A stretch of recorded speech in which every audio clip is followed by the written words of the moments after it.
The following content is provided under a Creative Commons license. Your support will help MIT OpenCourseware continue to offer high-quality educational resources for free. To make a donation or to view additional materials from hundreds of MIT courses, visit MIT OpenCourseware at ocw.mit.edu.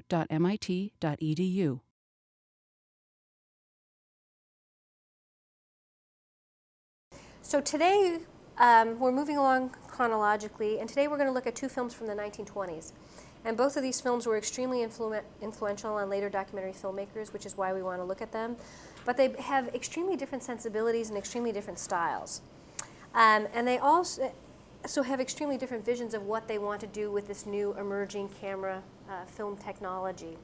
And they also are in dialogue with science in different kinds of ways. And we talked some about science films before, and that's something that's we're going to draw out in both of these, thinking about in relation to both of these filmmakers. So as I mentioned in the last class, the way that we do these Wednesday night classes is generally I introduce the films that we're going to be talking about, then we watch part of the films, and then we have group discussion about it afterwards. Because we don't have enough time, unfortunately, we can't watch the documentaries in their entirety. But we do have copies of most things over in the DV Lab office.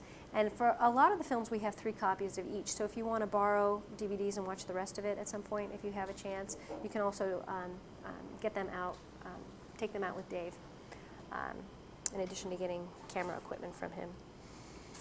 Okay, so the first film we're going to look at is a film called Nanook of the North. I don't know how many have you ever heard of Nanook. It's quite a famous documentary film. And as you know from the reading, it was made by Robert Flaherty. It came out in 1922. And this film was made about Inuit peoples who are often referred to historically by Europeans and Americans as Eskimo. A group that lived historically, as well as in the contemporary period, in northern Canada in the Arctic. And the film ostensibly tracks the life of an Eskimo family and their struggles to survive in the harsh Arctic wilderness. And in thinking about the relationship between science and documentary in this class, there's a couple reasons why Nanook of the North is important to think about. First of all, because it's often credited as being the first documentary film.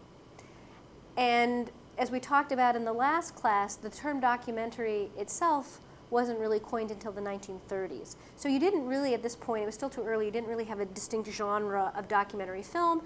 But for documentary film theorists, when they go back and look at the history of various kinds of films, they often position Nanook of the North as being the first documentary film historically. And it's also been influential among anthropologists in the social sciences because many people saw it as a precursor to ethnographic film. And if you're not sure about anthropology or ethnographic film, we're going to be talking about that a couple classes later down the line, so there'll be more discussion about that coming up.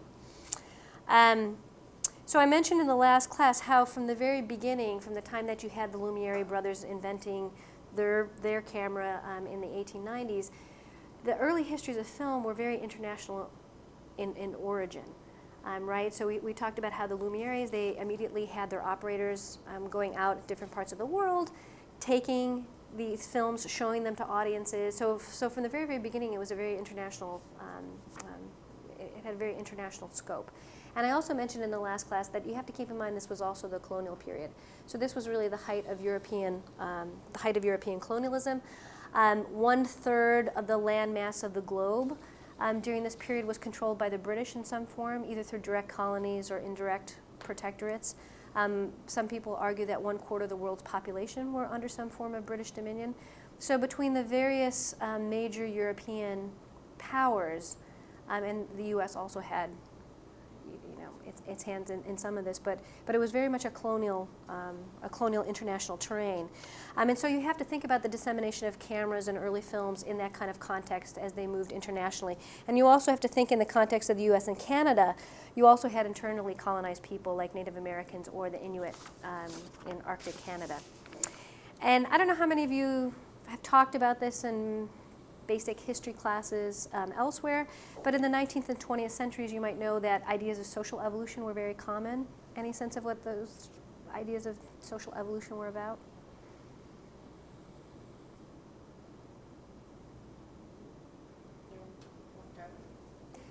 Yeah, I mean, some people refer to it as social Darwinism. I mean, that was kind of a later strand. It also had earlier historical origins. But basically the idea in much of 19th century European and American thought that you could rank societies hierarchically.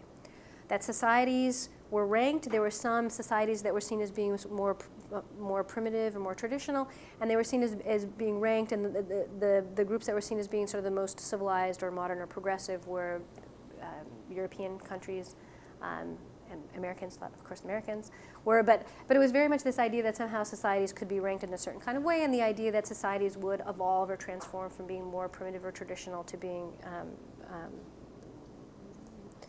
more modern. So these ideas, so these kinds of stereotypes and ideas were very pervasive during this period. And many of these stereotypes then about non-Western societies were extremely negative, and partly that came out of the colonial context. It was part of sort of the understandings of this hierarchical relationships between people in different parts of the world. But in addition to the overtly negative stereotypes of non-Western people, you also had a certain kind of romantic Rousseauian ideas of sort of the noble primitive savage, that certain primitive peoples were seen as in a kind of a romantic light, as being closer to nature, as being potentially more authentic. So there was this kind of countercurrent in European and American thought, where at least some people would argue, well, modern society is corrupting, and these sort of non-Western, more quote-unquote primitive peoples are somehow more authentic. They haven't been corrupted by modern contemporary life.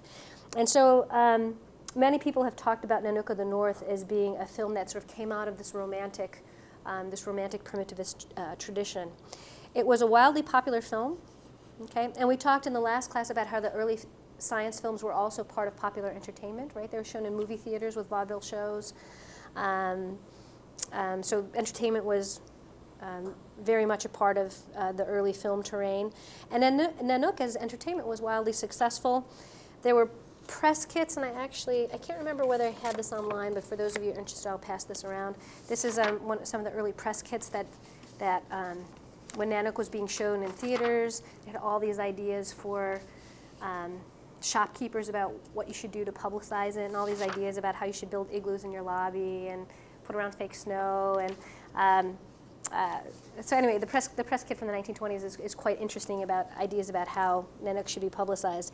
So Nanook it turned into kind of a pop culture craze, right? All these kinds of commercial tie-ins, Eskimo pies became, a big item in pop culture. So one of the questions to think about then was, why was this kind of romantic primitivism so popular at the time? And Anna Grimshaw is one author who's argued that in order to understand the popularity of films like Nanook and these kinds of ideas, you have to think about the US and Europe in the context of the aftermath of World War I, okay? And what she argued was that the First World War was so deeply traumatic for so many people that it caused them to question the kind of 19th century strong faith in ideas of science and technology is always leading to greater rationality. And for a lot of people, those kinds of ideas, sort of that society was just evolving in this kind of upward way, and everything was become more progressive, and that science and technology were going to bring sort of only wonderful things. The First World War was a very strong challenge for a lot of people. And she argues that there were a couple responses to this, that surrealism, if you think about other kinds of art movements like surrealism and Dadaism, were one kind of response, because the surrealist ideas of sort of breaking down rationality and focusing on dream states, for example, that was one kind of response to that kind of disillusionment. And she argues that another response was a certain kind of romantic primitivism. Right? This kind of idea then that, well, these supposedly primitive peoples were sort of leading more simple, authentic lives, and that they didn't have to worry about the horrors of modern warfare or the alienation of modern life. And so there was this kind of fascination at that particular historical moment with these kinds of groups. And in addition to focusing on what were thought of it as at the time as being primitive peoples, there also, the Romantic tradition has historically focused very strongly on nature, okay?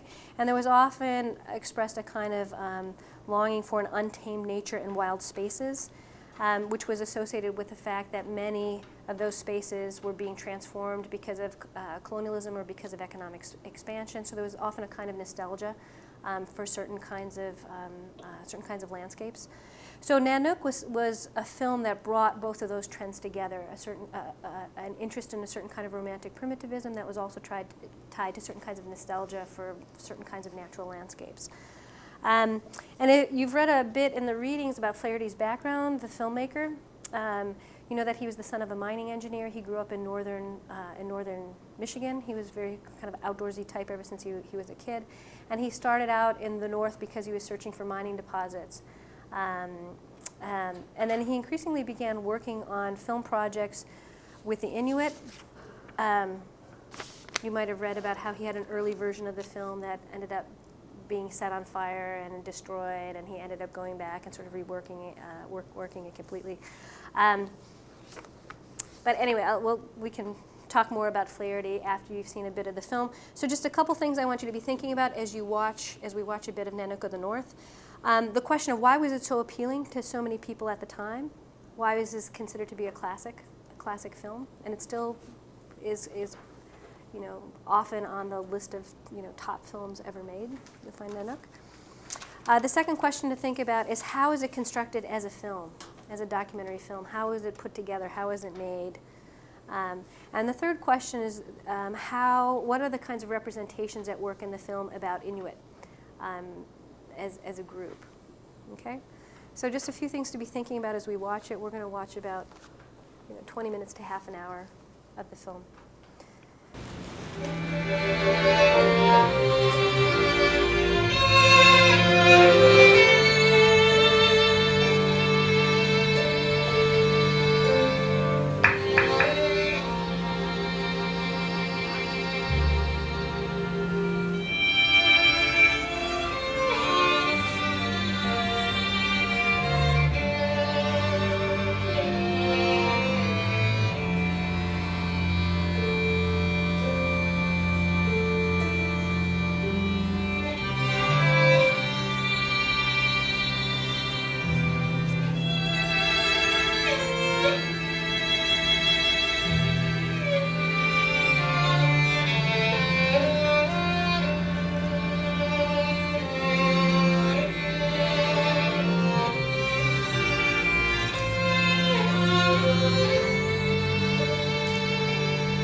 reactions? Thoughts?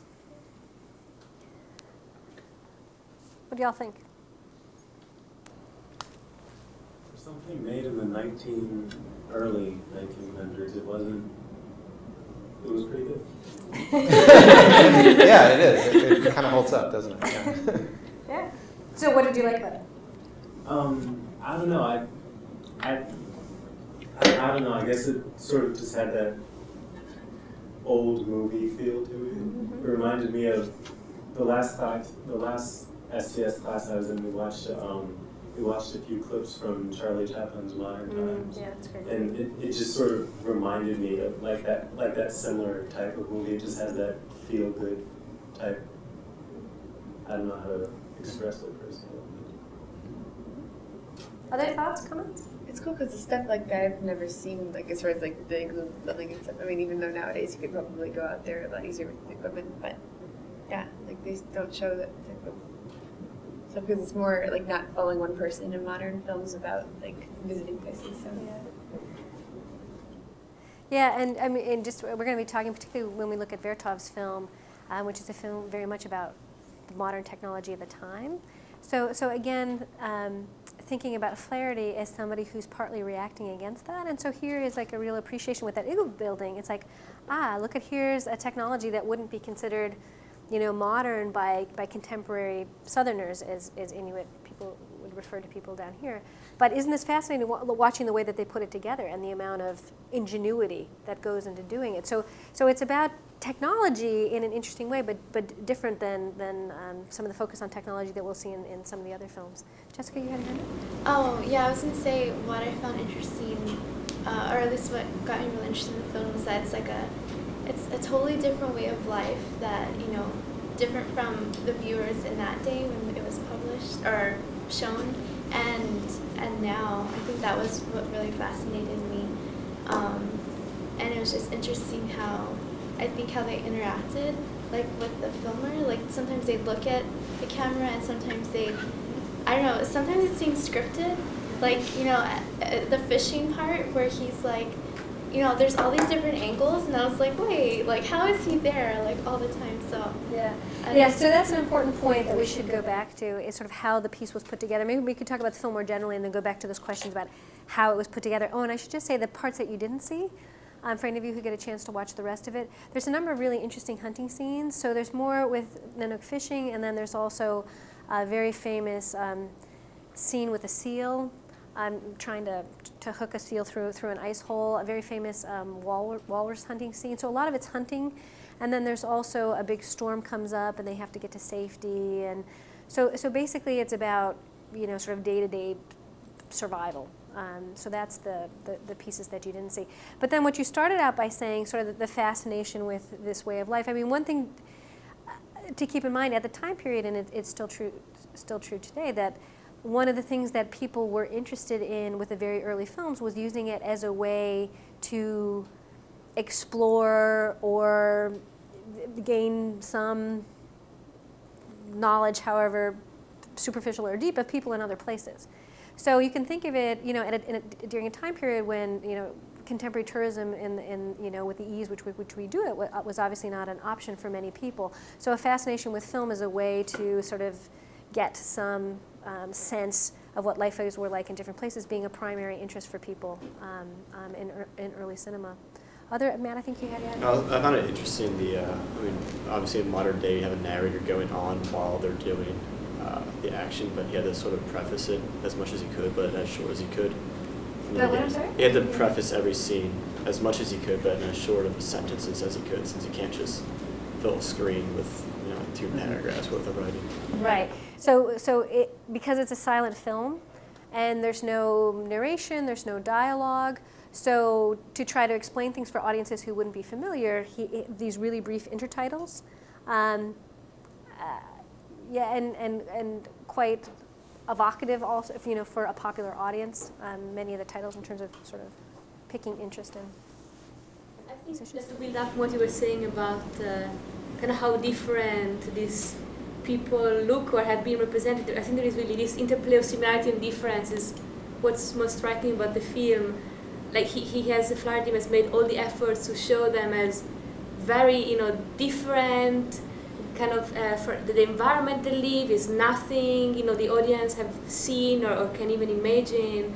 They're completely unfamiliar with the gramophone, or at least they're represented to be so. There is like absolutely no, and yet at the same time, they're very similar to kind of a European nuclear family. The wife is beautifully cleaning the window, and the kids are given their medicine and they play while the father works. So there is also something kind of reassuring, like these people are so different, and yet they're like us.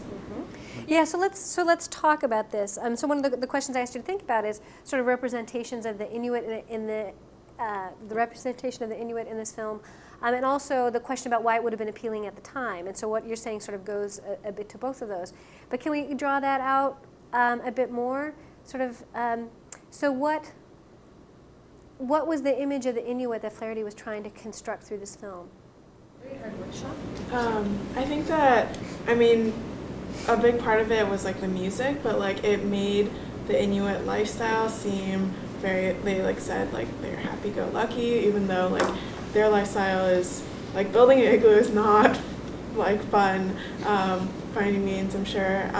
So like they are portrayed as like, it almost seems like kind of like storybook, like with like the prefaces, and then it's like the parents are building the igloo and then the kids are playing, like everything seems like easy and fun, but like I guess the dangers that they face in a day-to-day lifestyle, like the starvation, isn't really brought across in the film. Yeah, if we had seen the hunting scenes, you would have got a bit more of that, because the walrus scene is shown to be a very dangerous enterprise. But anyway, but your larger point being, again, these questions you have, how are they being represented? Any thoughts sort of building on these questions, comments? The childlike, everything is the kind of cute, ingenious children. Even the starting scene when all of them supposedly come out of the tiny boat, and they're kind of smiling in this clumsy way. There is like no self-reflection. There is no quotes from them. They're not. I'm sure they participate in the film, but they're not represented as being engaged in the film. Yeah, so there's definitely a sense of humor in a lot of the film, which we could think of that as part of the reason why it was appealing at the time, because there's parts that are quite funny, in addition to the insanely cute parts with the kids. There's actually some incredibly cute stuff that you didn't see of.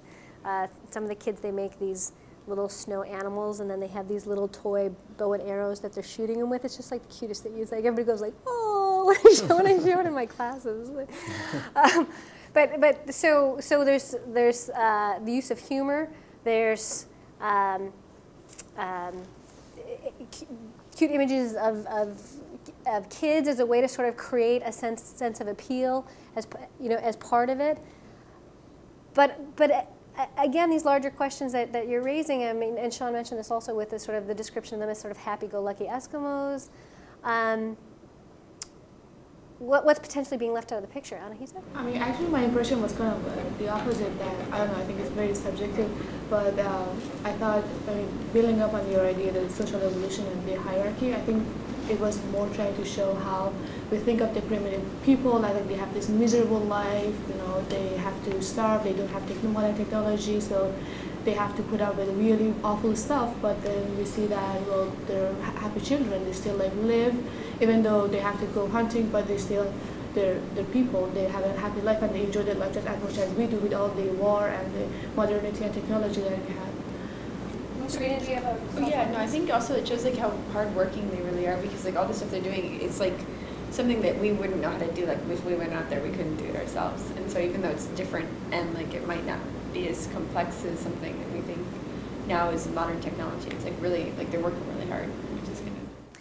Yeah, so I mean, what a lot of you are building on, I mean, there's kind of two contradictory things going on here, right? I mean, in line with the kind of romantic primitivist ideas of the time, there is a certain portrayal of Inuit where you don't see much of you don't see their interaction with Europeans. I mean, you did see in the part that you saw the interaction with the trader, but that's the only bit in the whole film that actually shows interactions with Europeans. And there's a very long history in this region whether Russians or Canadians or whoever coming up and having sort of very problematic power relationships with Inuit people up in that region, and you don't really get that other than the sort of the short scene with the trader where it's all kind of presented as funny and cute. So you don't have a sense of the historical context in which people are living. For those of you, and I know you've done different sets of reading because most of you just did the required reading and Katerina did the recommended reading where she has a little bit of extra added info. But there are certain kinds of things that got left out of the film, and we'll see this a little bit when we see another clip. But for the fact that people used rifles at this point, the rifles, Flaherty deliberately had people not appear with rifles in the film. He had them dress in a way that people might have historically, although in some cases, like supposedly the polar skin pants people in this area didn't wear, but he had them dressed that way. So one of the ways that it gets talked about by Flaherty was that he argues at some point, there's what's the quote? I have it written down here, that in order to capture the essence of something, that one often has to distort a thing to catch its true spirit. Okay? And what he did a lot in the film was sort of shape what he was filming in a way that accorded with ideas of how he thought Inuit people had been in the past. This kind of mythic portrayal of them, sort of what he assumed they would have been like, sort of in a pure quote-unquote past before contact with Europeans. And so he has this kind of, some people refer to it as a salvage ethnography kind of perspective where it's kind of interest in these people, but also interest in sort of what they would have been like prior to European contact. And so there's a lot of kind of taking certain things out of the picture that didn't fit with that. The problematic power relationships in which people were, the economic relationships that were there, you don't really see that. You don't see people reflecting on their situation, although with subtitles, granted, it would be, I mean, not without subtitles, that would be more difficult to do, but you don't necessarily get a sense of people as being sort of complicated people who are having their, a whole range of thoughts in relation to this. That scene with the gramophone scene. So one thing, I mean, as Katerina knows from the reading that she did, actually, Flaherty worked very closely with Inuit people in the making of the film. He was very dependent on people. He was out. The people that he was working with day to day were his Inuit, friends and people that he was working with as he made the film. And sorry, I just lost my train of thought. So the people that he was working with actually had a fair amount, quite a bit of technical knowledge that they gained by working on this film. And so some of the Inuit people that he worked with, they took the camera apart, they put the camera back together, they did some of the shooting. They were very involved in the filmmaking process and in the technologies of filmmaking in a way that's not acknowledged. And in that gramophone scene, sort of what is the implication of that gramophone scene when Nanook bites the record? He doesn't know what it is. Yeah, that is this kind of this portrayal that appears to be showing, like, look how this is so completely foreign to people, these kinds of European technologies, kind of, isn't it funny and isn't it bizarre, and this is so weird, and I have to even take a bite of it. But the reality was that Flaherty was working closely with the person who gets called Nanook in the film. That wasn't his real name. And Nanook, actually, the person who plays Nanook, suggested a lot of the scenes, was very involved in thinking up the film. Again, and other people as well, working a lot with the technology to make it, but all of that gets written out of the picture, right? You don't see that. That's outside the frame. Well, there's a funny moment in the very first intertitle sequence, the very long one, where he says, "Poor Nanook hung around trying to get me to stay for another year," talking about all the great films we could make. And to me, that kind of rings true because filmmaking is really fun, and this guy's collaborating with Flaherty, and he doesn't want it to end. But the way, of course, it's presented in the intertitles, it's sort of this sort of simple, naive, but noble person who has this kind of simplistic idea of what they're doing, and isn't it sort of charming that he wants to continue to do it? But if you think of him as a collaborator, it's like, wow, this is great. Let's keep doing this because this is so exciting, and that one little thing really, to me, kind of rings very true. So his Inuit partners being these unacknowledged collaborators in the film, and in part being unacknowledged because Flaherty wants to present this as this is about a European contact period where somehow I'm capturing the essence of this primitive these primitive people, and actually for what people later discovered that wasn't actually an actual family, that the women who get portrayed as the wives of Nanook were actually the common law wives of Flaherty himself. Flaherty, it was not an uncommon thing during the colonial period for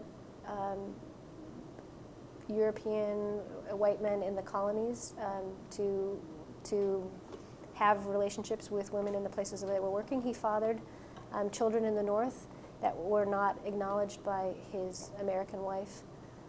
So he had these very kinds of complicated relationships to the Inuit people that he was working with that is completely left out of the film. So on the one hand, you have all of that, okay?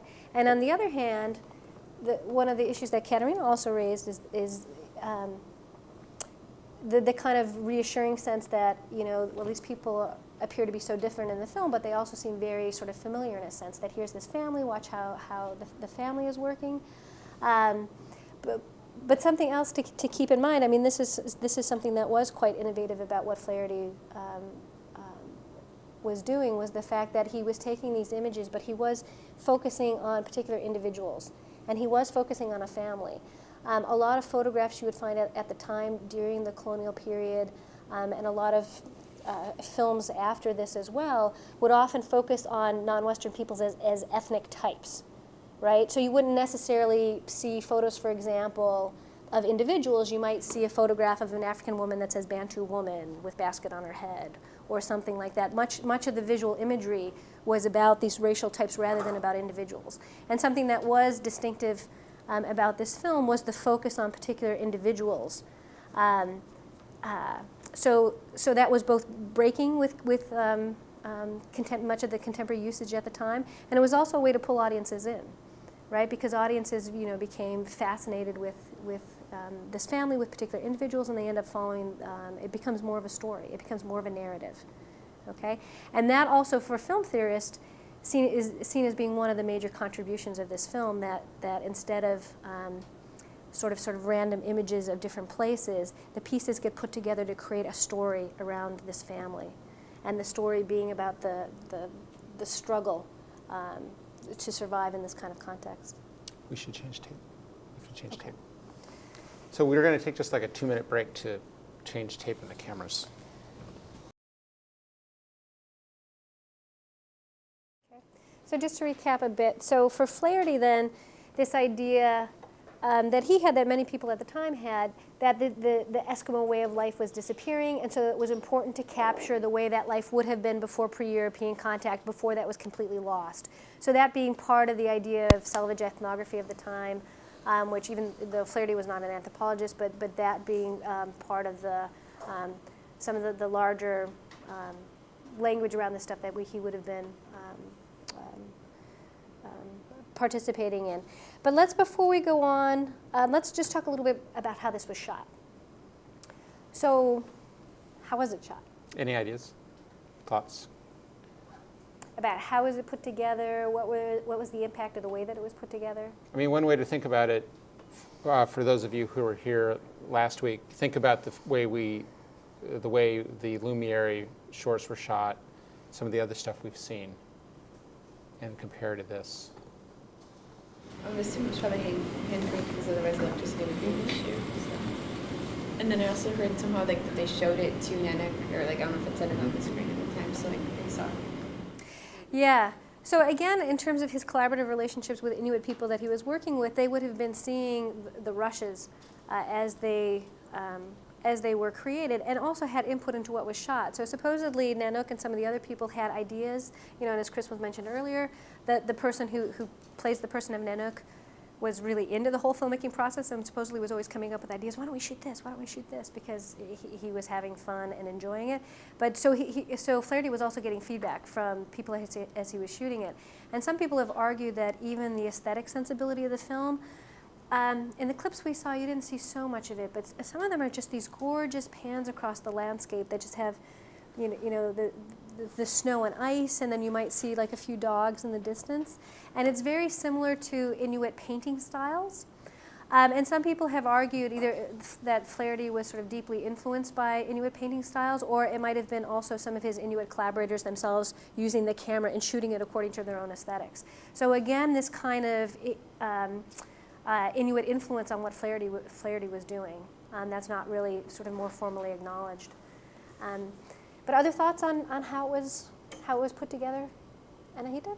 It's interesting because I think it's very similar to the kind of movies we watch today, right? They start with establishing shot, they go on these close-ups, and it's very interesting how it exactly follows that, or like I guess that's what primarily invented the kind of idea of using different kind of shots to tell the story in a certain way and personalize the story and show these characters as just individuals.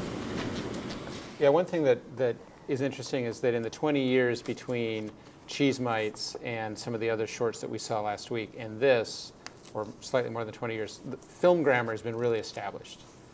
D.W. Griffith has been pioneering that with fiction films, narrative films, which again, have a lot of overlap with documentary, quote unquote, which isn't even really a term that people are using at this point.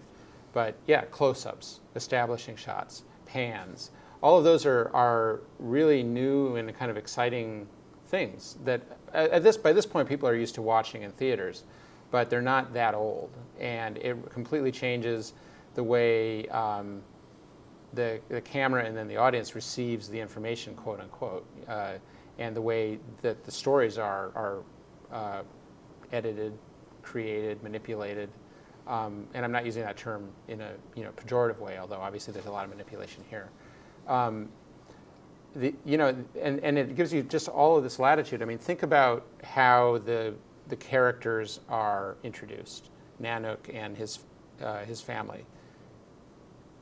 Title, name, close-up, and the close-up just extends for a long time, and that's basically telling you, pay attention to these people, pay attention to these human beings, and you're just asked to right at eye level, cameras right at eye level, look at their faces for a very long time, or a comparatively long time. And that is something that just completely locates you kind of in what the film is going to be about, who it's going to be about, in a very powerful way, which of course to us is kind of second nature because we read films all the time, but it's a big deal. Also, just some of these terms in case some of you aren't aware, establishing shots, do you know what that is? Sort of a wide shot of whatever the place is, so that when a viewer sees it, they know, this is the place. So, for example, if you're going to do an establishing shot of MIT, you might stand on Mass Ave and do the big dome, or so what you're going to see next is at MIT. So here, establishing shots, it helps the viewer locate where the action is going to be. Or in the the Eskimo or the igloo building scene. A wide shot that shows the people working and the kids over here and where the igloo is taking shape. So you're kind of located in space. Mm-hmm. And then you might go into close-ups of the knives and the people working and the kids playing. The scene gets fragmented after the establishing shot. And also reaction shots, which Flaherty didn't have in the earlier version of the film that burned, but he has in this version. So again, coming out of the film grammar that's emerging out of fiction films. So reaction shots then being where you see action happening with one person and then another person reacting to that. And in order to do that with the camera, you really have to have two cameras going. Or you have to reshoot something and reenact something with a different camera angle if you only have one camera, right? So imagine in this class if we had one camera and not three, and we asked you all to stay after and reproduce all your comments. That would be one camera shooting as if we had multiple cameras. And that's essentially what Flaherty was doing. So, and just there's a very nice quote in Barno, one of the readings for today, that talks about this issue. Flaherty had apparently mastered, unlike previous documentarists,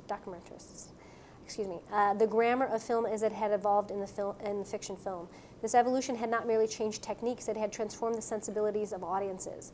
The ability to witness an episode from many angles and distances, seen in quick succession, a totally surrealistic privilege unmatched in human experience. I mean, again, if you just had a camera, that's not the way the camera would actually be seeing or recording things, had become so much a part of film viewing that it was unconsciously accepted as natural.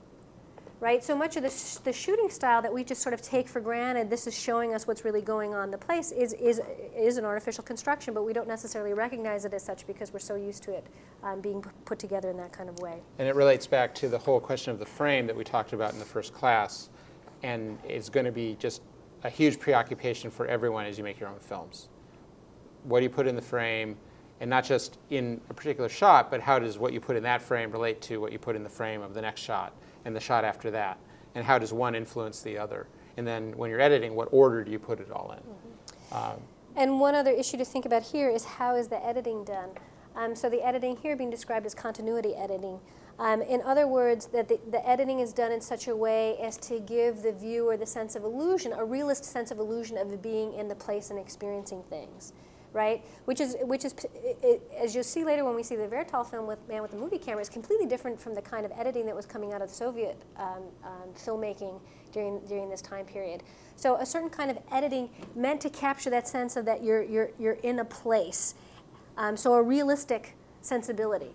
But it's a realistic sensibility, but again, keep in mind that's not how the eye or the camera necessarily actually sees. That's a construction that we take as natural rather than it simply being that. And we're so used to watching films at this point that we don't even, I mean, unless we suddenly become interested in how films are constructed, most of us don't even think about it. We don't even think about the multiple shots and angles and how they're fitting together, and how our brain and our experience of watching other films is assisting us in making sense of something. Okay. So these kinds of questions about how the film is put together, we're going to be talking about more when we see Vertov's Man with the Movie Camera that was made in 1929. But before we jump to that, just to follow up on this question of representations of Inuit a little bit, I just want to show you a short bit from a film that was made in the 90s called Nanook Revisited. That was done by a French filmmaker who went back into the area where Nanook was shot and talked to people, Inuit people who lived in that area about the making of Nanook of the North and their reactions to it.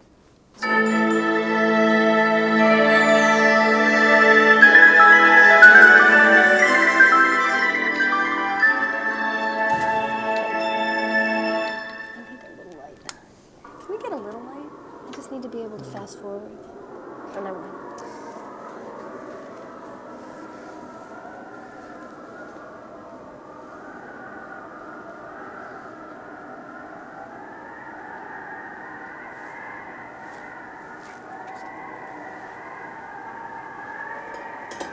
Friday, April 18th, 1988. We are now flying towards Inukjuak at the northeastern borders of the Hudson Bay. Hardly ever noted on maps, nevertheless this small village has been the seat of a cinematographic adventure, which will create decisive change in cinema after doing so with the life of the little Eskimo community.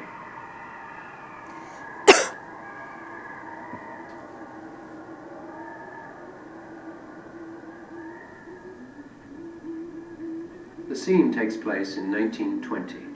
An American of Irish origins decides to go and shoot a film on the life of a small Eskimo group. Nowadays we call it a documentary, but at the time it didn't have a name, and the plan seemed extravagant. The film is called Nanook. The filmmaker, Robert Flaherty. For the historians of cinema, he is the father of documentary.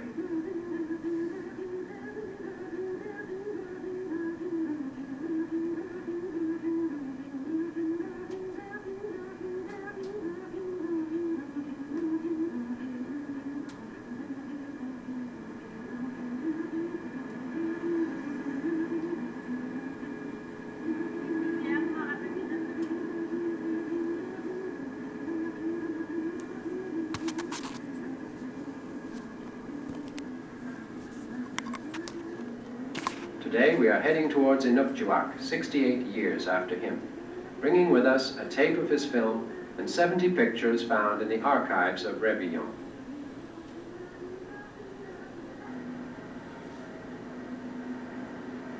Flaherty enters Inukjuak, then called Port Harrison, during summer 1920. He will stay there a year. He writes in his journal, "On August 15th, we drop anchor at the mouth of the Inuit River. Less than half a mile away, we discover, fastened onto the hillside, 5 desolated and melancholy huts, which form the whole of the station. The inhabitants of Port Harrison are the poorest people I've ever seen."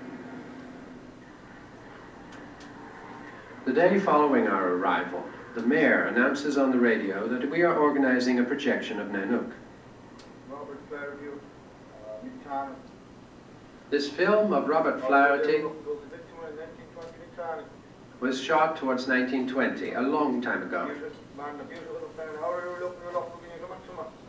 Today you're shooting a film on us, but Flaherty's was the very first one. This great film has been seen all over the world. Our friends, filmmakers, come from the other side of the ocean, from a far country.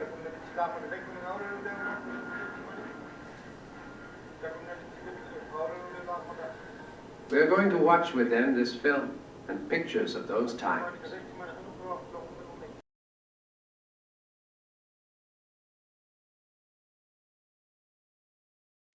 Okay, so you saw a bit of that, and again, I'll leave the rest. I'll leave the VHS tapes in DV Lab in case anybody wants to. You can make appointments with Amberly Stewart in the Anthro office if you want to borrow our TV and VCR and watch them in the small conference room we have in case anybody wants to see the rest of these films. But I also just wanted to show you a little bit of a piece called Starting Fire with Gunpowder that was made by Inuit media makers themselves. I mean, one of the things, so you have Nanook Revisited, which is an interesting historical perspective in the 80s. At that point, as you can see from the documentary, media making by Inuit producers is becoming a quite interesting movement in this region, both in fiction film and in terms of documentary film. There's quite, I don't know how many have heard of the film Antanajart? I'm not sure exactly how to pronounce it, The Fast Runner. I think it was about 5 years ago, it won a major award at Cannes. It was sort of the first Inuit written, acted, produced fiction film that did quite well. And we're actually going to see, Zach Kunuk has another documentary film that he just recently made about climate change that we're going to be watching a little later in class. But also in this region, you have, through the Canadian government, you had Inuit peoples who were living in this area were able to obtain funds. They pressed for funds to fund some of their own TV film programming. So there's also documentary work that's been made by Inuit documentary makers for local TV audiences in this area. So I'm just going to let you see a couple minutes of that so you get a sense of what some of that image making is like.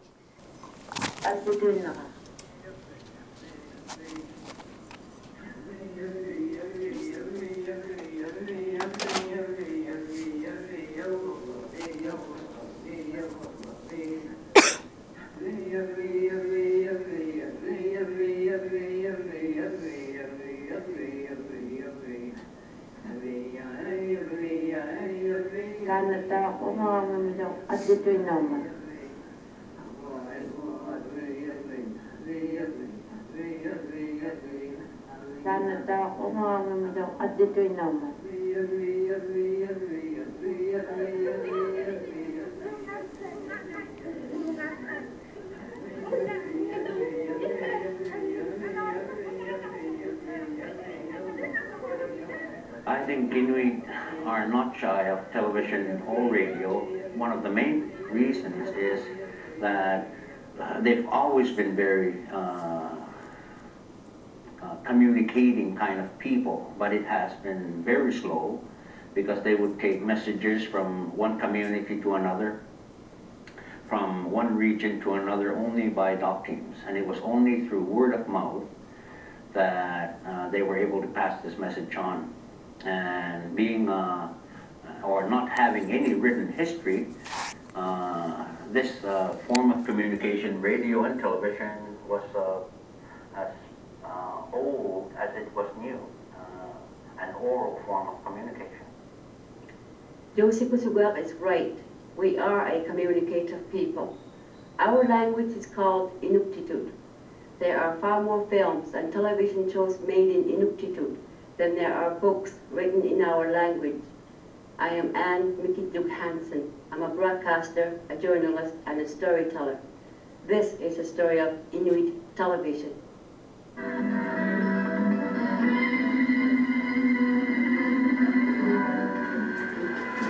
I should call it. White man's TV arrived suddenly in the Arctic.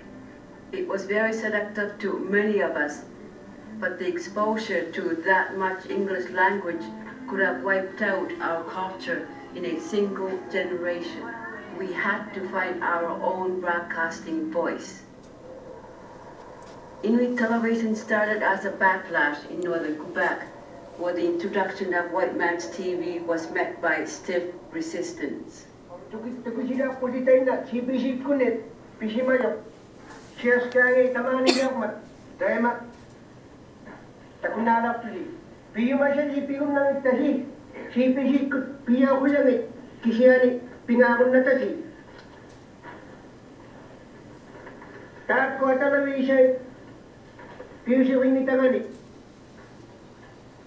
Atuk tawa unel tatalawisha mo. Imailu la uli la jaga unel ta. Imailu la uli. Ubat sini. Kikatu la uli la kasang aktu talawisha mi. Piusi iti mi. Kalunaro.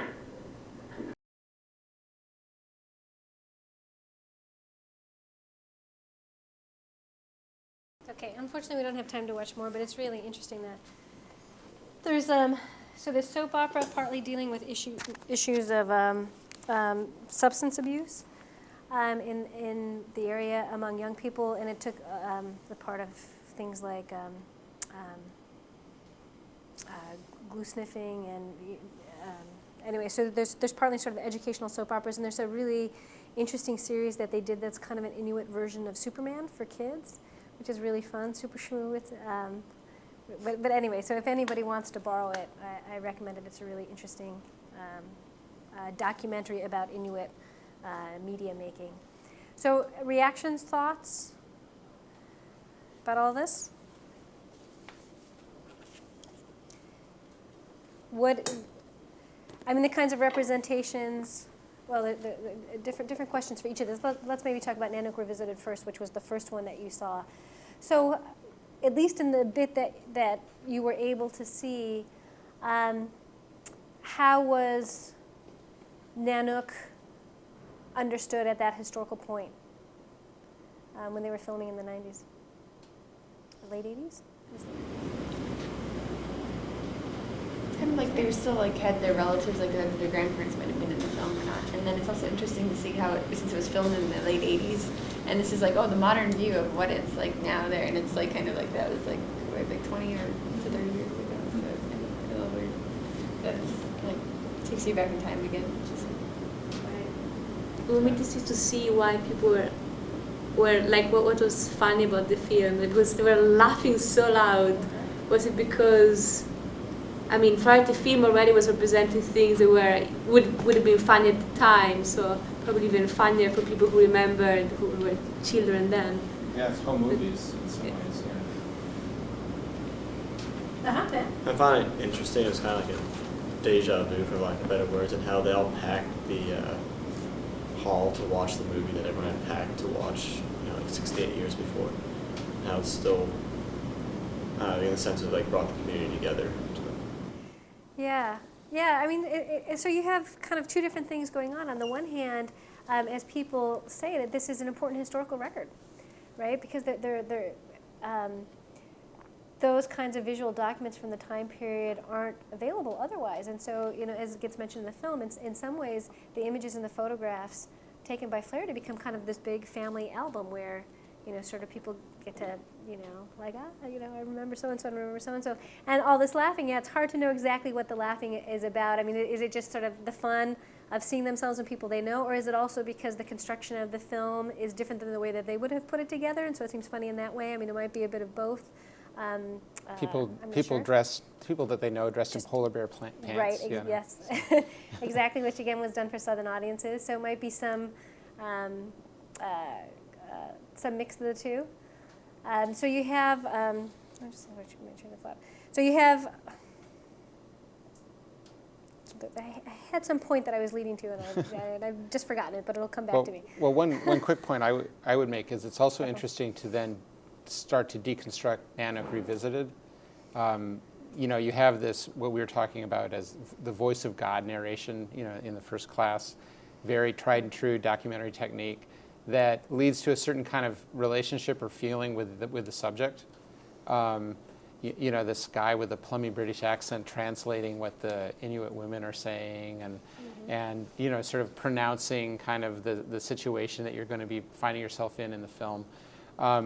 So it's interesting because the point of the film, and it does it quite effectively in many places, is to kind of deconstruct Nanook of the North and deconstruct Flaherty's technique, but at the same time it's also constructing its own reality and its own point of view with this narration and with the sort of the people flying in at the beginning, swooping into the village. I mean, it's very it's a very sort of interesting thing where they're deconstructing this other film for very legitimate reasons, but that other film is also extremely personal and extremely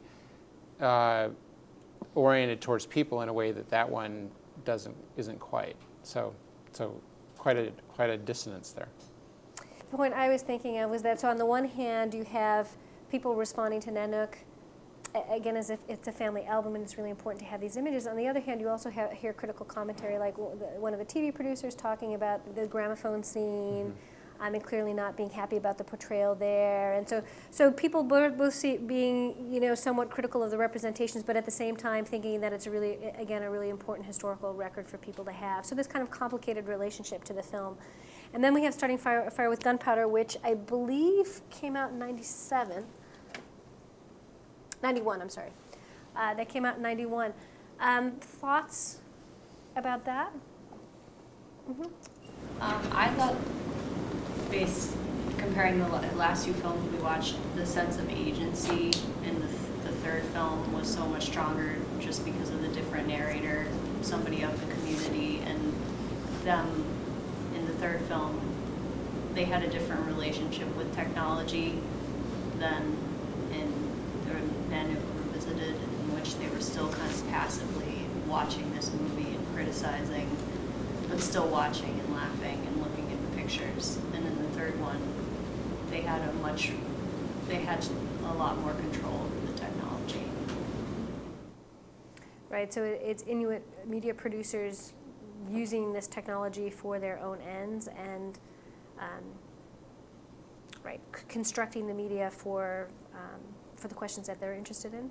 I think it's really interesting how, maybe just a fragment we watched, but she really does stress that it's an Inuit film and it's made in this language and there is more filming in that language and written language. It brings the community together and these things come up over and over again. And if it was a documentary about TV in Italy, people wouldn't be stressing that it brings Italians together and it's filmed in Italian, because it would be like, of course, that's what TV does, communicates messages and is usually in the kind of local language. So it signifies like this intense relationship with the technology and kind of the political significance and maybe the hopes attached to this project. An interesting analogy to that in parts of Europe, though, is the sort of the stress on having a national film industry in many countries. A native quote unquote language film industry that are supported by the government. You think about Eastern European countries, Germany. Lots of countries in Europe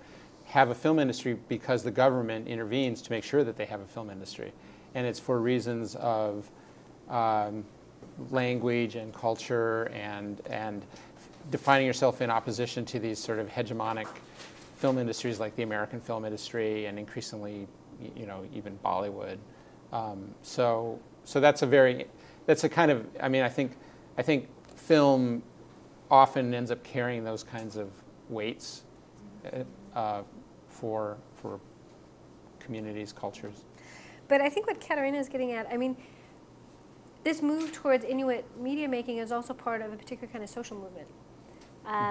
which gets talked about if you're interested in the recommended reading for this class. There's an article by Faye Ginsburg called Screen Memories, where she talks about the work of filmmaker Zach Nanook, and he's the person who did the fiction film that I mentioned, Fast Runner, and he's also the one who did the documentary about climate change that just got made this year that we're going to see a little later in the class.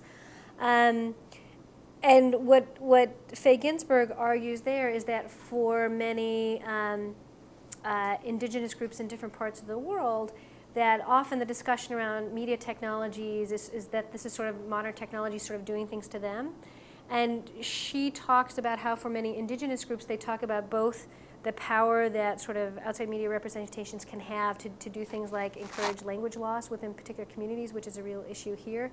But she also argues that how many groups have sort of mobilized around using media for their own ends, for purposes of cultural revitalization.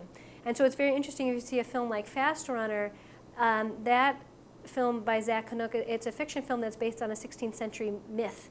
And it's kind of like Flaherty's in the sense that it's meant to be part of this pre-European contact portrait of Inuit society, but it's done for a very different reason. So it's very interesting to see them back to back because they're both kind of historical nostalgia pieces in a way, but for different ends. Whereas Flaherty's kind of historical nostalgia is more sort of a European romantic primitivist idea, and on the Inuit end, it's kind of a romantic historical nostalgia piece, but for the purposes of cultural revitalization among Inuit peoples themselves, and to sort of pull people together both socially and politically. So so they're interesting to see back to back. So I would encourage anybody who's interested in these issues and have time, which I know all of you have so much extra time. In terms of portrayal, one interesting thing about the Fast Runner is that, like Nanook, you have people dressed in traditional Inuit garb, hunting in traditional ways, and as Chris said, it's set in the 16th century, but at the end, during the credits, you see all of the actors dressed in contemporary garb, riding snowmobiles and black leather jackets, and the whole point of that is to make clear to anybody who might be, remotely confused that this was a fiction film. These were actors. There was there were costumes. There were sets, and it's not real life. It's not sort of this eternal culture, Inuit culture. So just to conclude our discussion of Flaherty, because we need to move on to Vertov.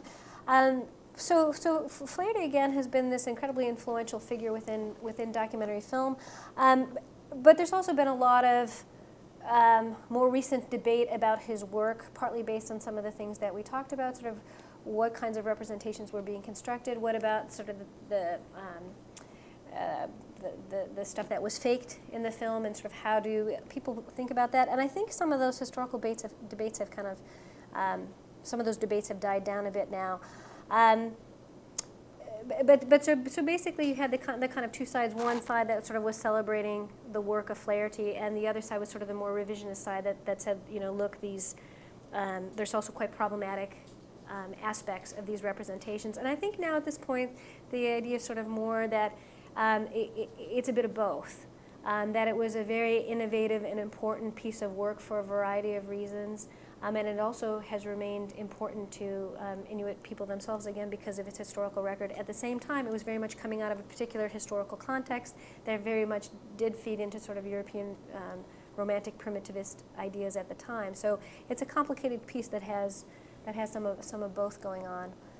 Any final thoughts that any of you had before we move on to our discussion of Vertov?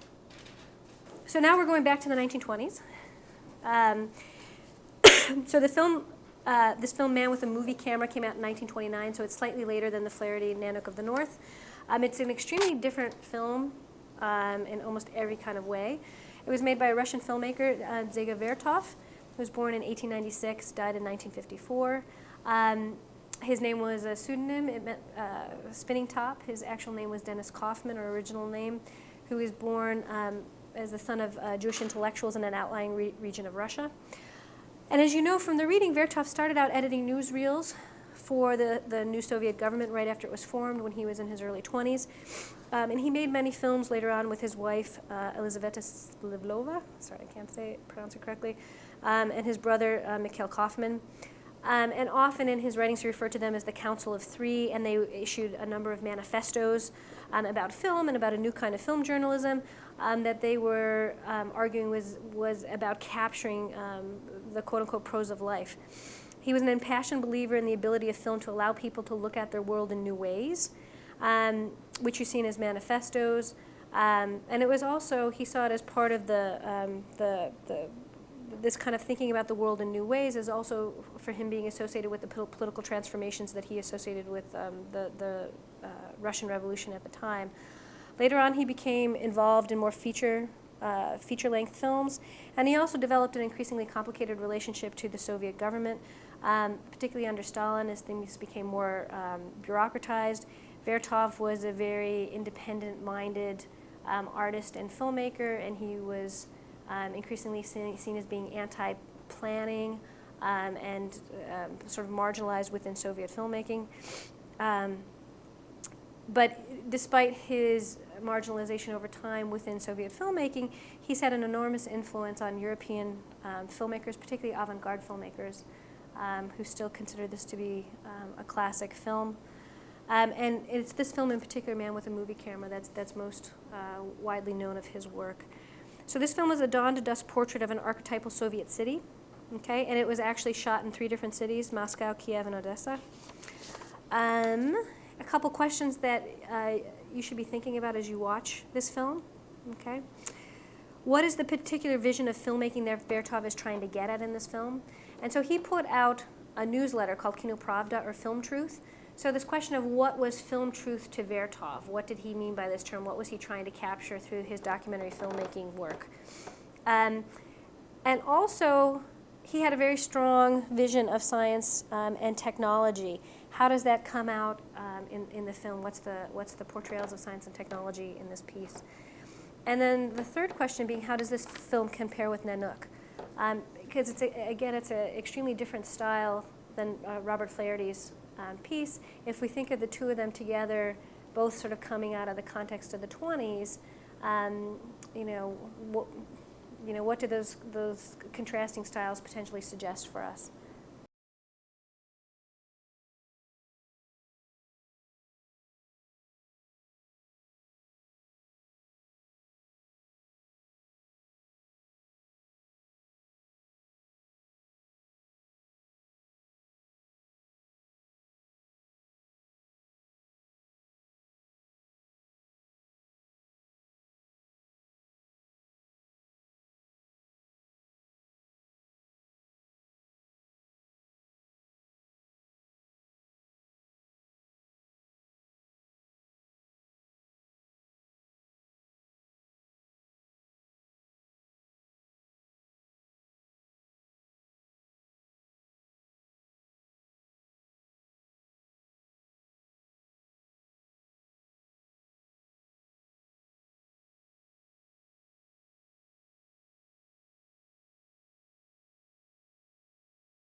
Okay, so you see people at work doing a variety of things. You see different life events. So you see babies being born in a hospital, people getting married, people in divorce court, a funeral. Towards the end of the day, when the sun starts going down, you see recreation, people going out to sports events or to other kinds of entertainment. And then the last piece we want to show you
again, you haven't gotten to see all of this film, but what is it about?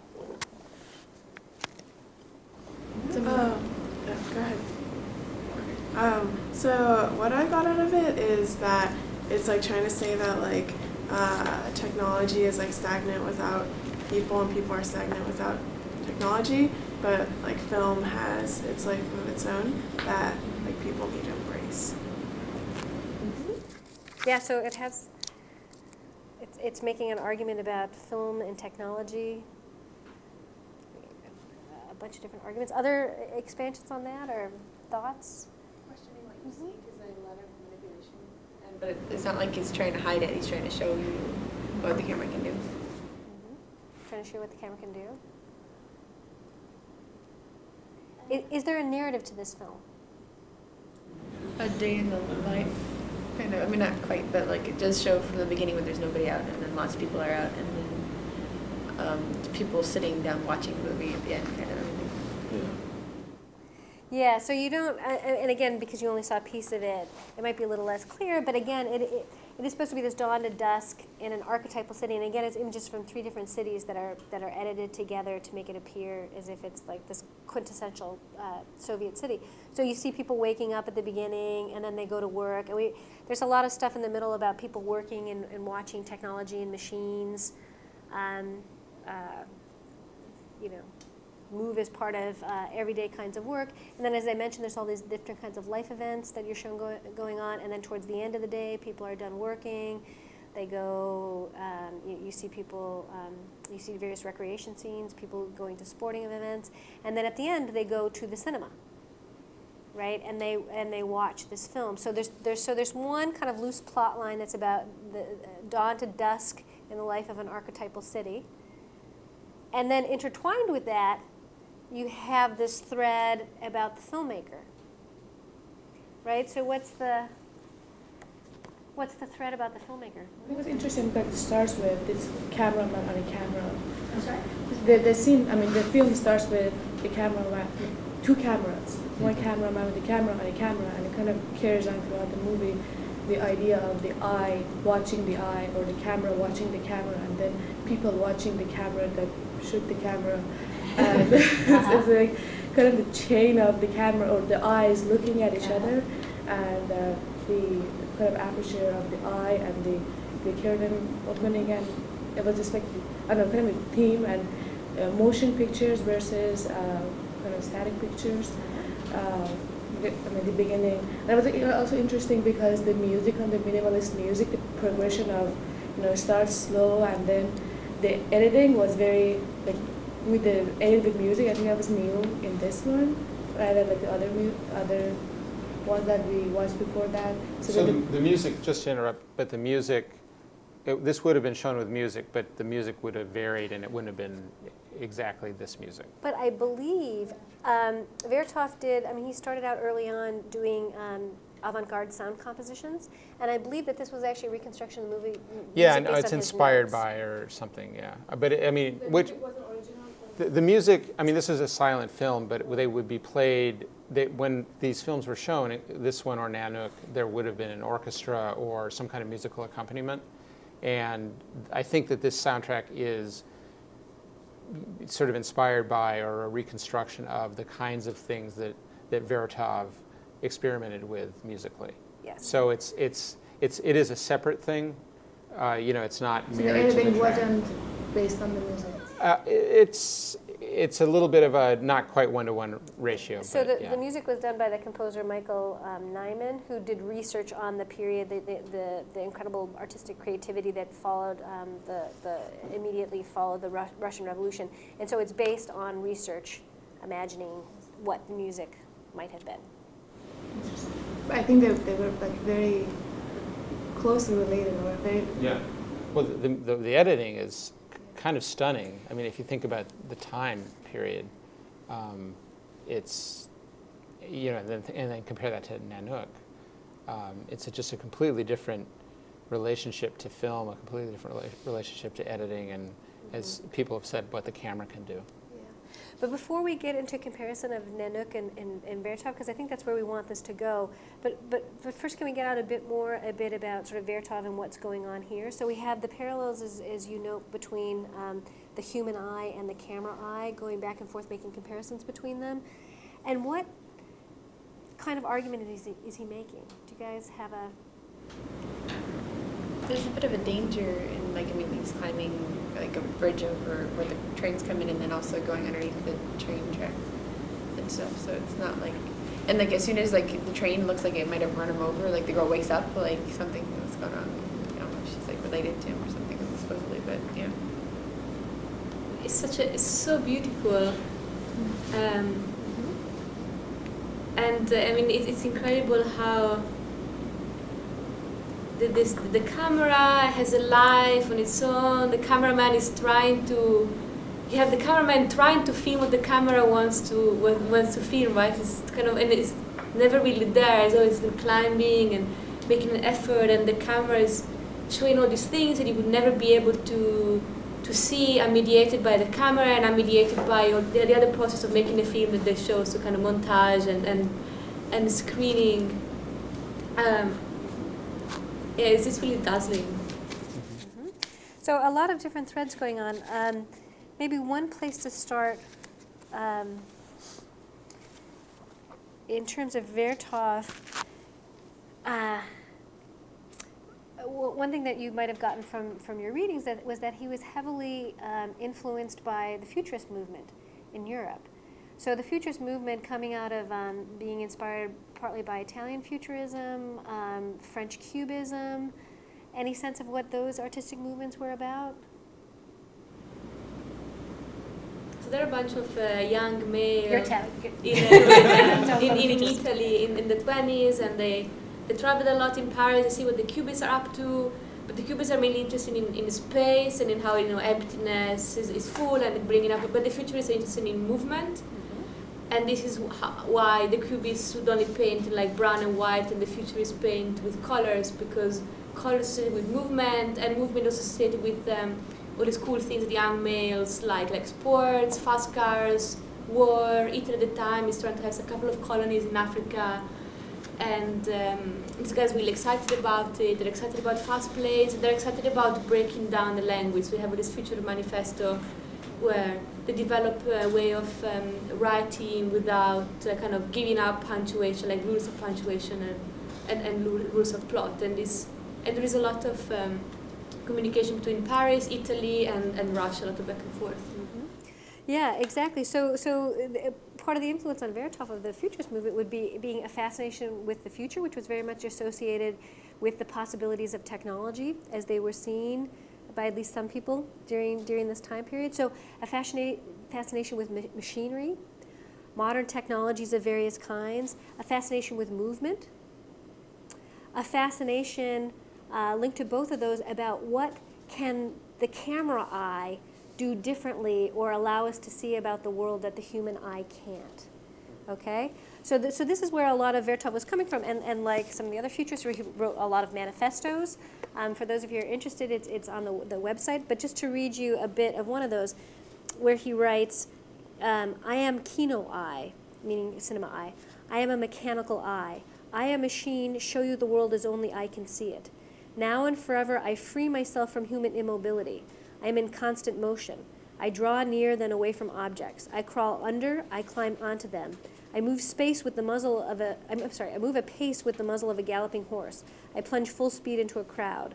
I outstrip running soldiers. I fall on my back. I ascend with an airplane. I plunge and soar together with plunging and soaring bodies.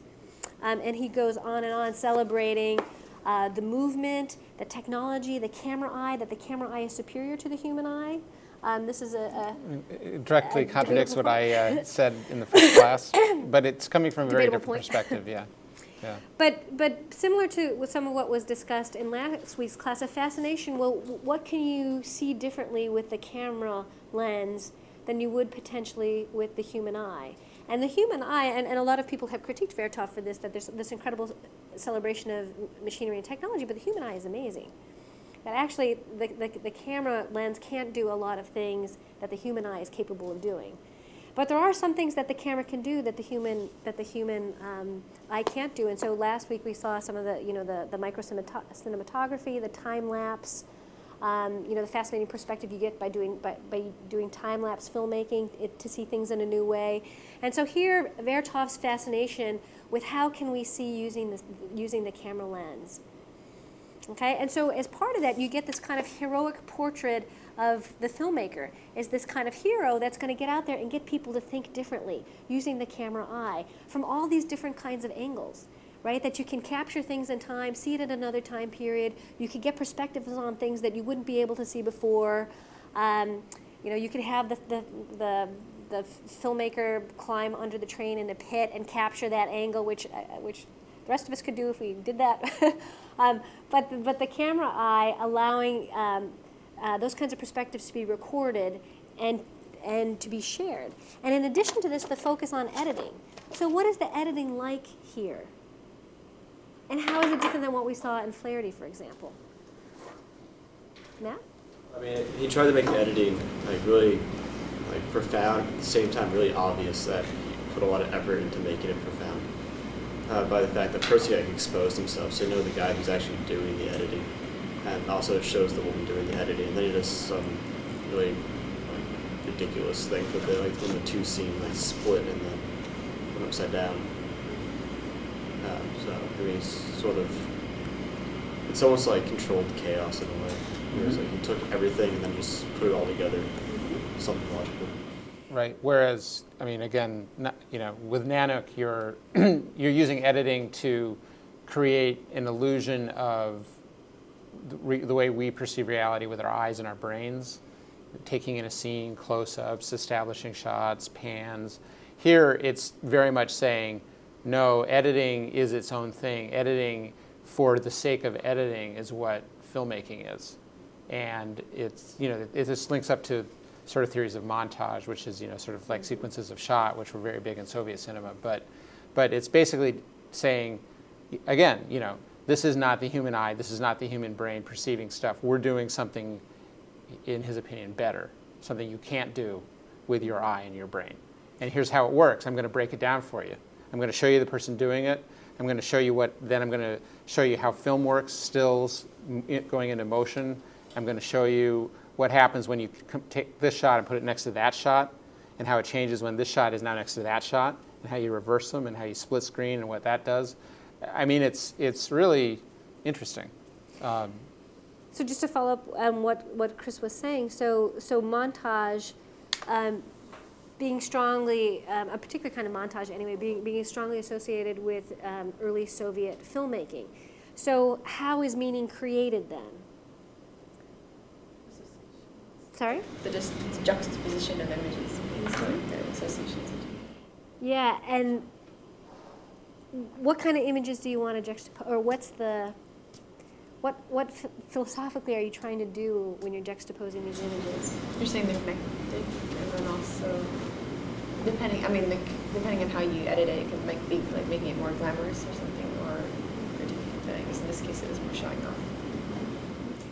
Yeah. So again, unlike Flaherty, where the editing would be to create a sense of continuity and a sense of sort of realism and being in a space. Here, the meaning, what is the meaning created out of? It's taking things that are completely different, putting them in relation to each other, and the idea being that if you have something different over here, something over here, and you put it, and you jam it up against the other thing, that it creates a new kind of meaning by putting those things together. Okay, so the Soviet idea of montage and meaning then coming out of the fact that you're taking disparate elements and by using the camera in this way, you're creating new ways of seeing the world because you're juxtaposing images that you wouldn't normally be juxtaposing in experience. But by juxtaposing them in certain kinds of ways, you can make arguments, you can express ideas, you create meaning. That's how you create meaning, is through the montage. Okay, rather than creating meaning through a sense of continuity or a sense that you actually were in a place or that you're capturing some kind of reality. Okay, so kinopravda or film truth for Vertov means something very different than the sense of truth in film might mean for Flaherty or for other people. Here, it's very much not the truth of trying to be realistic to people's experiences of day-to-day life, but a sense of being a certain kind of film truth, where you're trying to use the camera and what the camera can do to get people to think about the world in a new way, and according to him, kind of have some kind of truth revelation about the world and how the world works through these arguments that get constructed through the montage in the film. Okay? So it's a very particular conception of film truth, and that's quite different than the one that you would often hear people talking about, say, in the United States in relation to documentary.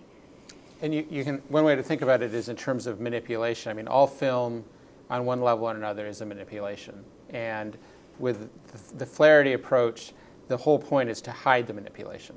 All of the stuff we were talking about in terms of the background, behind the scenes, all of the things that were done, all of the changes that were made, the repositioning of the camera, the way it's edited, it's all designed to make you forget about that as a viewer and just immerse yourself in this world that he's constructed, even though it's a documentary. Whereas here, the manipulation is the point. It's all in your face. The whole point of it is to jam it down your throat as a viewer and say, revel in it. This is exciting. This is what this art form is about, this manipulation. And how does this relate to narrative, a sense of narrative? Being a question, I mean, again, the question of sort of what's the narrative here? I mean, we've talked about loosely, there's certain themes. Whether we want to see it as a fully fledged narrative might be something else. But one of the things that Vertov and the Council of Three very strongly argued for is that they want to break, that this is about film experiments, and the idea is to completely break with theater and literature and other kinds of fiction filmmaking, right? So they're arguing for a radical break, that they want to break with narratives that you commonly found in Hollywood films that were being made, starting to be made during this period, with literature, with theater, and they're saying, no, we want to completely get rid of that and do something different. Just to read a little bit more of the manifesto, Vertov writes, "We proclaim the old films based on the romance, theatrical films, and the like to be leprous. Keep them away, exclamation mark. Keep your eyes off them. They're mortally dangerous, contagious, exclamation mark." And it's really fun to read some of the manifestos. They're quite manifesto-like. "We affirm the future of cinema art by denying its present. Cinematography must die so that the art of cinema may live. We call for its death to be hastened." So basically making a very radical critique of other kinds of filmmaking that would be out there. He would be making a very radical critique of, say, Flaherty's style of making film that sort of has more continuities with fiction filmmaking at the time and other kinds of storytelling. What about the relationship to people? So again, think about Flaherty and Nanook of the North and this piece. What's the relationship to people that gets conveyed by the filmmaker in both of these pieces? How is it different? In Nanook, it's more like one family that you're kind of identifying more specifically with Nanook, versus in this one, like there's no one person that you really follow too much. I mean, there's a little bit where they could cut back and forth the same person, but it's just like the whole population just kind of focuses, I guess, the Soviet culture they're trying. Is it about people? There's no distinction between like people and like inanimate objects. It seems like they just, I don't know. Sometimes like in some of the parts there was like the girl doing something that related. There was a parallel, right, to something like physical and then in the Nanook story, it was all based on the relationship with people, what they're doing, their interaction with the world around them. Yeah, so in Nanook, so it's about individuals following individual stories, creating a narrative in that way. And here, to the extent, I mean, certainly there are people in there, but it's more of a visual representation of society, in a sense, if you want to see it that way. So the idea is not to capture individuals and follow them and their experiences, but to convey some kind of more abstract idea of what, say, Soviet society would be, and to see its pieces as working, as being about movement, maybe about sort of the interdependencies and the division of labor, where you see different categories of people doing different kinds of things. There's also a critique implicit in here for those of you who read. You might have read some of the background information, but others you wouldn't. So immediately after the Russian Revolution, there was a lot of sort of creative, dynamic stuff happening. Also, very difficult times economically, and so Lenin at a certain point instituted the new economic program, which was sort of a bit of a retreat from the revolution at that point, and so it was more sort of allowing more sort of capitalist relations to reemerge a bit. And partly Vertov is making a critique. I mean, you see the kind of, you see some people lying on benches, and then you see other people who look quite prosperous. So I think part of what's going on there is making a critique, Vertov making a critique of sort of with the new economic policies during this period that you have sort of a resurgence of sort of economic inequalities that would have been there before the revolution. So he's also making his own argument within the context of sort of that post-revolutionary period in Russia. So for those of you who haven't done the background reading, that's something that would have come out in there, but that's partly what's also going on with those juxtapositions. But sort of in general then, the sense that you get of people is a sense of society in a broader sense. Sort of the relationships and connections between people as part of Soviet society. It's a collective image rather than being about individual stories and narration. And what, again, reading from the manifesto, Vertov writes, "We temporarily exclude man as a subject for film.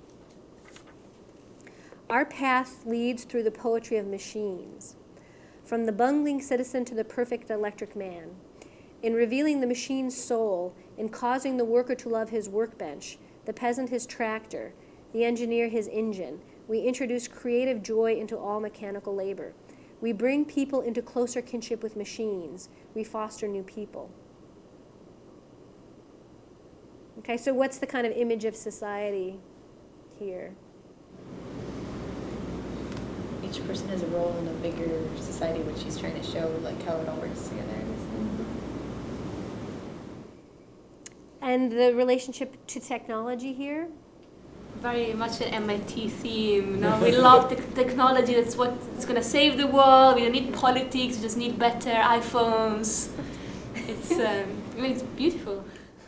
So it's very much about people's kinship with machines, and again, a very different image of sort of modern technology than you find in Flaherty, right? Just a few years apart. So you're seeing sort of two different trends, two different artistic traditions happening not that far apart chronologically. But this one being very much about the celebration of modern technology and where it can lead, and sort of wanting to bring people into closer kinship with machines, and sort of what can we see through these technologies, how does it let us see the world anew, and sort of in Flaherty using the newer technology but also sort of a critique of what he would have been seeing as modern social life, looking sort of at other kinds of technologies that with sort of with longer histories, again in this kind of romantic primitivist mode, but also a certain amount of real respect for those other kinds of technologies. So again, you've got these two filmmakers, both incredibly influential filmmakers doing very interesting, fascinating, innovative things, but coming from completely different perspectives on these topics. But yet I think there is a need to see in parallel, because they both have a romantic representation. Also, there's a very romantic representation of machines here. They're beautiful, the mood is perfect. You don't really see what these machines do, or when they break down, or the kind of, it's just about as if they were existing in this kind of timeless world, in the same way the people are represented in Flaherty. So I think this is a nice. And one other thing about Vertov, at the beginning, he very much describes the film as an experiment. I mean, the film itself, film technology, is one of the technologies that he's talking about and that he's completely obsessed with. And it's a scientific or pseudoscientific representation. He doesn't call himself a film director. He calls himself a chief experimentalist or something like that. And the film itself is an experiment. And that raises sort of a very, very interesting question that we're going to return to periodically as we make films and look at films, which is, what's the relationship between documentaries and documentary filmmaking and science itself? We're talking about making science films, but when you make a documentary, you go out, you collect evidence, you collect data, you process the data in various ways, and you come to some kind of conclusion. And there are parallels. I mean, certainly it's a very different process in many ways, but there are parallels between that and science. And Vertov is saying, parallels? Hell, it's the same thing.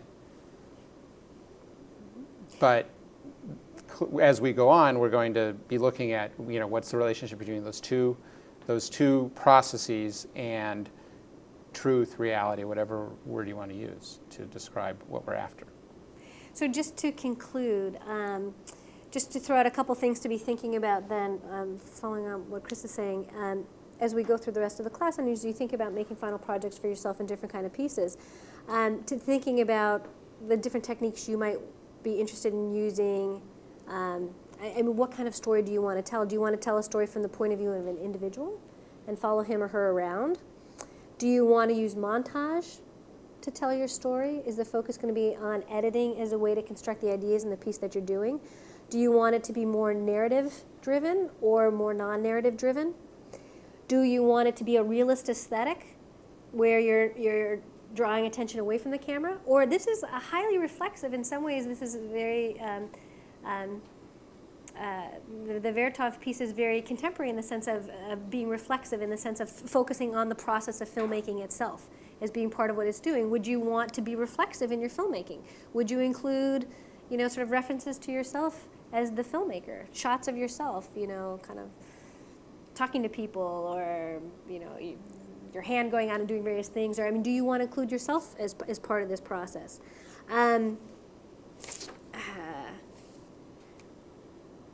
Do you, in relation to issues of science and technology, do you want to celebrate technology, or are you interested in exploring other kinds of issues?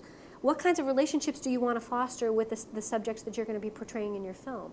Do you want to have kind of a collaborative relationship that Flaherty had to some degree, even though it was a hierarchical one, it was still based on a certain degree of collaboration? Is that your interest in creating that kind of relationship with your subjects?